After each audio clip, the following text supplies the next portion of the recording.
Every guild in the Elder Scrolls was built by someone, a visionary, a tyrant, or in one case, a leader cursed to be erased from history. Today, we're breaking down every single guild master across the franchise, and why some of them are way darker than you remember. Starting with the man who started it all, Vanus Galerion. Before he was the most important mage in Tamriel's history, Vanus Galerion was just a kid named Trectus, an Altmer nobody studying under the Psijic Order on Artaeum. The Psijics were incredibly powerful, but they had one fatal flaw. They refused to act. Necromancy was spreading across Tamriel, and they just sat there. That inaction broke something in Galerion. So in 2E 230, he founded the Mages Guild on a principle that had never existed before. Magical ability determines membership, not bloodline, not wealth. If you could cast, you were in. Centuries of exclusionary tradition gone overnight. But Galerion wasn't just an idealist. He set up headquarters in Firsthold and started conducting volatile magical experiments right in the middle of a populated city. The locals hated it. He didn't care. He also created the Order of the Lamp, an elite military arm designed purely to protect the guild's expansion. Here's where it gets complicated. Galerion's defining rival was Mannimarco, a necromancer whose corruption represented everything the guild existed to stop. Despite years of effort, Mannimarco escaped. The one enemy that mattered most slipped through his fingers. He built the most important magical institution in history, but the darkness he created it to fight outlived him. But if Galerion laid the foundation for organized magic, the next mage on our list might have been the most powerful spellcaster to ever live, Shalador. Vanus Galerion built an institution. Shalador built the world that institution would eventually inhabit. And honestly, we know way more about what he created than who he actually was. Shalador was a Nord archmage from the First Era, which should already raise some eyebrows. Powerful Nordic mages are rare in Elder Scrolls lore. The Nords are known for swinging axes and shouting things to death, not bending reality with arcane magic. But Shalador didn't just practice magic. He mastered it at a level that most mages across any race never came close to touching. His biggest achievement? Labyrinthian. He constructed this massive structure in Skyrim that functioned as both a magical proving ground and a vault of arcane secrets. Thousands of years later, it's still standing as a ruin you can walk through in the Fourth Era. That's not a building, that's a statement. But here's where it gets really impressive. Shalador also created Avea, a sanctuary for mages that existed partially outside normal reality. We're talking dimensional magic, the kind of power that goes far beyond anything a typical guild leader would ever need or possess. He wasn't filing paperwork, he was folding space. And then there's Shalador's library, a lorebook collection that became central to Mages Guild training for centuries after his death. His influence outlasted him without him ever needing to hold a formal office or run a single meeting. The mystery is the point with Shalador. Historical records are heavy on his creations and almost silent on his biography. He functioned less like a leader and more like an architect of the arcane world itself, building the places and tools that future leaders would inherit and operate within.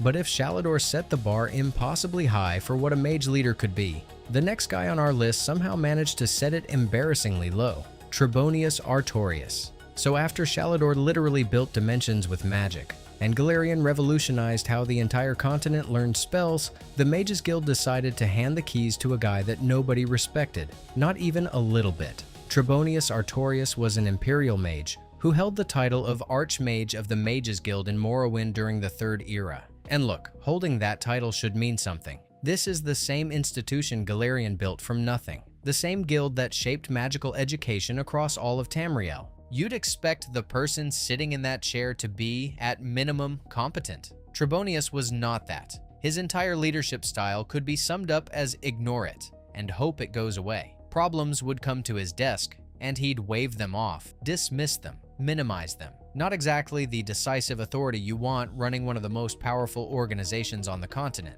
But here's the best part. Guild members didn't just dislike him quietly. They openly mocked him to his face. His own peers taunted him for giving pointless assignments and contributing absolutely nothing of value. That's not whispered hallway gossip. That's active, public ridicule of the guy supposedly in charge. His tenure wasn't defined by any major initiative, any crisis he solved, or any legacy he left behind. It was defined by institutional inertia. The guild kept running because the guild had always been running. Trebonius just happened to be sitting in the chair while it did. Sometimes the most damning thing you can say about a leader is nothing at all. And that's Trebonius Artorius, the warm body keeping Galerian's seat from getting dusty. But if you think an incompetent mage is bad for a guild, wait until you see what happens when the Fighters Guild gets a leader with genuinely dangerous loyalties. Joring Hardheart. On paper, Joring Hardheart is exactly what you'd want running the Fighters Guild. Nord, Drill Master. A name that sounds like it was forged in a blacksmith's shop. His authority came from pure combat reputation, not politics, not scholarly achievement. Just a guy who could break you in half and trained others to do the same. But here's where it gets complicated. The Fighters Guild's entire brand is legitimate contract enforcement and martial honor. That's the pitch. You hire them, they handle problems. No questions asked, no shady business. Joring's leadership made a mockery of that. Historical records point to him becoming entangled with criminal elements and outside associations that had zero business influencing a guild built on honor. The guy running the organization dedicated to lawful muscle was quietly rotting it from the inside, and the guild members knew. The fact that an entire branching quest structure exists around whether to remove him or support him tells you everything. Members willing to back a coup against their own leader don't just appear overnight. That kind of institutional fracture takes years of accumulated resentment. You could literally kill Joring and take his position. That's not a succession plan. That's an admission that the system already failed. Compare him to the idealistic leaders who built these guilds from nothing, and the contrast is brutal. Joring looked the part but couldn't keep the house clean. But if you think a corrupted Fighters Guild is messy, wait until you meet the man running the Thieves Guild right across town, Gentleman Jim Stacy. Let's be honest, you don't name yourself Gentleman Jim Stacy unless you're running a very specific kind of operation. This isn't some back alley cutthroat. This is a Red Guard in a tailored outfit running the Thieves Guild out of Vivec City like it's a business. Because to him, it was. Stacy led the Thieves Guild during the Third Era in Morrowind, and his entire leadership can be summed up in one word: survival. Not because he lacked ambition, but because his competition was genuinely terrifying. The Kamana Tong wasn't just a rival criminal faction. They were a violent, ruthless syndicate with zero moral boundaries and an aggressive expansion strategy that threatened to swallow the Thieves Guild whole. So, while other guild masters on this list were chasing power or wrestling with curses, Stacy was doing something arguably harder. He was keeping his people alive. His missions centered almost entirely around protecting the guild from the Kamana Tong's influence, preserving what little ethical code the Thieves Guild still operated under, and making sure his organization didn't get absorbed by criminals who made thieves look like saints. He wasn't a revolutionary. He wasn't a legend. He was a pragmatist, running a criminal organization the way a good manager runs a struggling restaurant, keeping the lights on, the staff paid, and the competition from burning the place down. But if Stacy represents the polished side of Morrowind's underworld, the next name on our list operates in far darker territory: Eno Hlalu. Not every guild leader gets a dramatic backstory. Some of them just show up, hand you work, and keep the whole operation from falling apart. Eno Hlalu is that guy. He served as the Grand Master of the Morag Tong in Morrowind, occupying the top seat in one of the most feared assassins guilds on Tamriel. He wasn't some flashy killer with a legendary reputation. He wasn't stirring up political chaos or waging shadow wars. But if you were a Morag Tong assassin in Morrowind, Eno Hlalu was the person you actually talked to. He was the face of the organization for anyone climbing the ladder, and honestly, that's worth acknowledging. The person running a guild of legally sanctioned assassins holds more functional influence than most people realize. Eno kept the machinery running, but here's the thing. His documentation is the thinnest of anyone on this list. No recorded philosophy, no major crisis, no legendary achievement, just a man doing his job. Sometimes that's all a guild needs. But if you want an archmage who reshaped an entire institution through sheer ideological force, Hannibal Traven is about to deliver exactly that. Hannibal Traven. Shirts. Hannibal Traven is the guild master who genuinely believed he was saving the Mages Guild, and that belief might have destroyed it. A Breton mage who rose to Archmage of the Cyrodiil Mages Guild in 3E 431, Traven's very first act in power was banning necromancy entirely. Not restricting it, not regulating it, banning it. This wasn't a policy tweak. It was a complete redefinition of what the guild stood for. And he didn't stop at enforcement. He wrote the intellectual justification himself, authoring The Black Arts on Trial. a foundational text laying out exactly why necromancy had zero place in the institution. Here's where it gets complicated. The ban fractured the guild from the inside out. Members who disagreed weren't debated. They were pushed out. Critics argued that Traven violated the guild's own foundational charter by imposing one man's ideology over the collective principles of magical pluralism the institution was literally built on. The atmosphere inside the guild shifted from scholarly collaboration to institutional fear and resentment. But then Traven did something nobody expected. When Mannimarco, the exact same necromancer that Vanus Galerion couldn't put down centuries earlier, threatened everything, Traven sacrificed himself. He transformed into a colossal black soul gem to protect the hero of Kvatch from Mannimarco's power. He literally gave his life to stop the threat Galerion never could, and that's what makes Traven impossible to judge cleanly. The self-sacrifice reads as noble, genuinely heroic. But the institutional damage from his authoritarian governance created fractures that many believe contributed directly to the Mages Guild's eventual dissolution. Good intentions. Catastrophic execution. A leader who died a hero but may have killed his own guild long before Mannimarco ever got the chance. But if Traven's leadership was defined by ideology tearing an institution apart, the next guildmaster we need to talk about had the opposite problem entirely. Modron Orien. After all the ideological warfare and grand sacrifices of the Mages Guild, Modron Orien feels like a breath of fresh air. He's not trying to reshape the Fighters Guild. He's not banning anything. He's just trying to keep the lights on. Orien served as champion of the Cyrodiil Fighters Guild during the Third Era, operating out of Coral, and his reputation wasn't built on politics or backroom deals. It was built on being genuinely good at his job. The man could fight, he could lead, and he could tell you exactly what he thought of you in about 4 words or less. Here's the thing about Orien. He existed during a period when the Fighters Guild was actively declining. Public trust was eroding, contracts were drying up, and the institution that once commanded respect across Cyrodiil was starting to look like a relic. Most leaders in that position would either panic or start making promises they couldn't keep. Orien did neither. He just kept working. His defining trait was directness, sharp tongue, fast judgments, zero patience for nonsense. In a world full of guildmasters driven by ideology, ego, or outright corruption, Orien approached leadership like a professional responsibility. Navigate the politics. Get the work done. Don't dress it up. He wasn't glamorous. He wasn't revolutionary. He was competent. And in a deteriorating institution, competence is rarer than you'd think. But if you think a straightforward soldier is interesting, wait until you meet a guildmaster who literally doesn't exist. Grey Fox. Most guildmasters on this list are people. The Grey Fox is not. The Grey Fox is a curse wearing a face. Here's the thing. The Grey Cowl of Nocturnal is a Daedric artifact that does something no other item in Elder Scrolls does. It doesn't boost your stats or give you a cool power. It erases you completely. Anyone who ever knew you, loved you, worked with you, they forget you exist the moment you put it on. Your name vanishes from documents. Your face disappears from memory. You become nobody, and somebody willingly chose to wear it. The Third Era's Grey Fox was Count Corvus Umbranox of Anvil, a nobleman, a man with a title, a wife, a life of standing. He put on the cowl knowing exactly what it would do, and he became the leader of the Thieves Guild, while his own wife couldn't remember his name. His entire endgame wasn't expanding the guild or pulling off some legendary heist.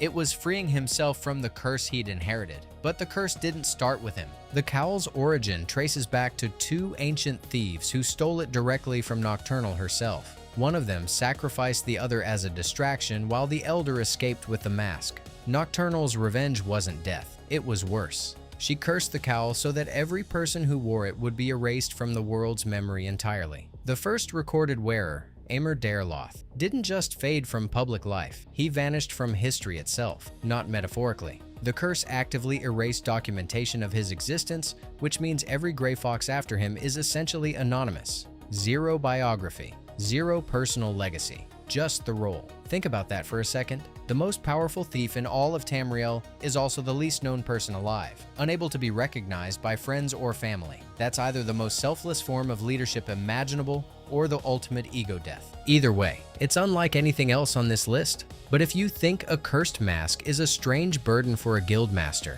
wait until you meet a leader whose biggest enemy was his own soul, Kodlak Whitemane. After everything we've covered, the corruption, the betrayal, the cursed identities, Kodlak Whitemane feels like a breath of fresh air. And honestly, That's exactly what makes him remarkable. Kodlak served as harbinger of the Companions for 20 years, and his very first act as leader was telling everyone that ranks didn't exist. He didn't command, he guided. In an organization built entirely around physical dominance and proving yourself through blood, Kodlak was the guy saying maybe we don't need to kill everything that moves. He maintained ethical standards across all 9 holds of Skyrim while leading a group of warriors who glorified violence as a lifestyle. That takes a very specific kind of strength. But here's where it gets personal. Kodlak viewed the werewolf blood running through the circle not as a gift, but as a spiritual prison. While other companions embraced lycanthropy as raw power, Kodlak understood what it actually meant. His soul belonged to Hircine. When he died,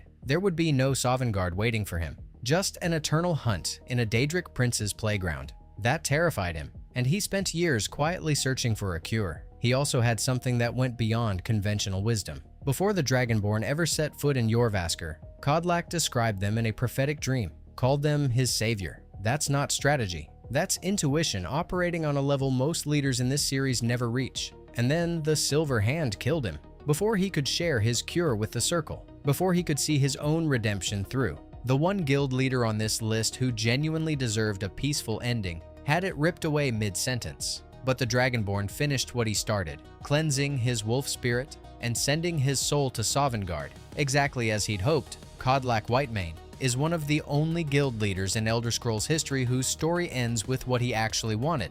And somehow, that's the saddest part of all. But if Kodlak represents moral clarity and leadership, the next entry shows what happens when guilt and secrets quietly rot an institution from the inside. Savos Aren. Savos Aren is one of the most respected mages in Skyrim, a Dunmer conjurer who rose to become Archmage of the College of Winterhold during the Fourth Era, overseeing the institution through the Dragon Crisis itself. He's calm, measured, and protective of his students. He set one hard rule above all others: no research that purposefully harms college members. Sounds like a great leader. But Savos Aren is hiding something that destroys everything you think you know about him. A century before the events of Skyrim, a young Savos Aren joined an expedition into Labyrinthian, the same ancient structure built by Shalador himself. The group encountered the dragon priest Morokei, and they were completely outmatched. One by one, the expedition fell apart. And here's where it gets dark. Savos didn't just survive,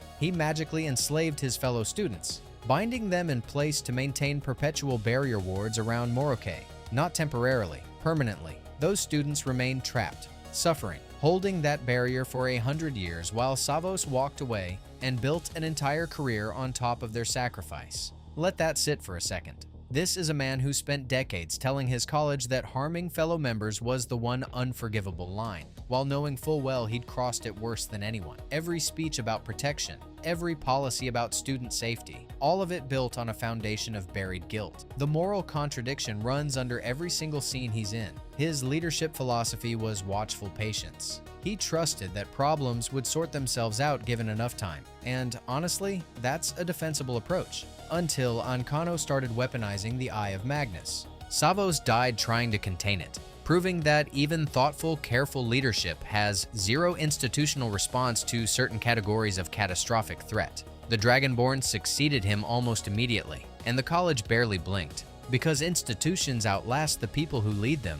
even the ones carrying century-old secrets. But if you think a buried secret makes for a complicated guildmaster, wait until you meet one who was actively betraying his guild every single day he led it. Mercer Frey. Every guildmaster on this list had flaws. Some were incompetent, some were cursed. Some made terrible decisions under impossible pressure. But Mercer Frey is the only one who woke up every single day and chose to destroy his guild from the inside, for decades. Here's the thing. Mercer didn't seize power through some dramatic coup. He joined the Thieves Guild under Guildmaster Gallus Desidenius, and almost immediately started skimming funds, just quietly bleeding the organization dry while smiling at everyone around him. When Gallus finally discovered the embezzlement, Mercer didn't run. He didn't negotiate. He murdered Gallus and pinned the killing on Carlia, Gallus's own partner. One move, 2 threats eliminated, and then he just kept going. For over 25 years, Mercer ran the Thieves Guild as a hollowed shell. Members operated in good faith, trusting their guild master, grieving Gallus.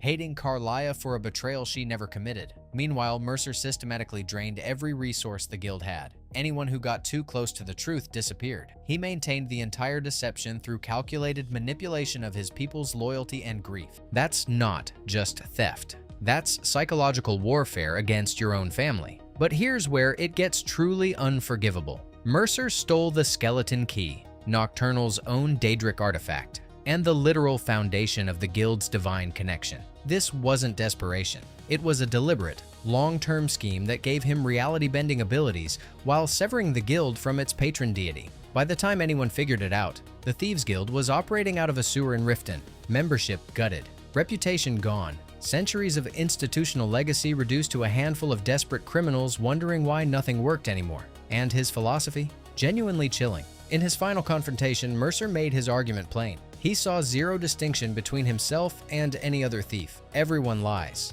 Everyone cheats. Everyone steals for personal gain. Honor codes, loyalty, the guild's sacred traditions? Just stories thieves tell themselves to sleep better at night. He believed he was simply the only one honest enough to stop pretending. His defeat and the Skeleton Key's return allowed the guild to restore its connection to Nocturnal and begin rebuilding. But it took one man, working quietly from the inside for decades, to nearly destroy an institution centuries in the making. And that's the pattern across all 12 of these leaders. The guild's survival never depended on a single great figure. It depended on the institution being bigger than any one person, whether that person was a visionary, a coward, a curse bearer, or a traitor. The moment any guild became about one leader instead of the idea behind it, that guild started dying. Mercer Frey is just the most honest proof of that truth. If you enjoyed this video and want to see every race in Elder Scrolls explained, click the video on the screen now.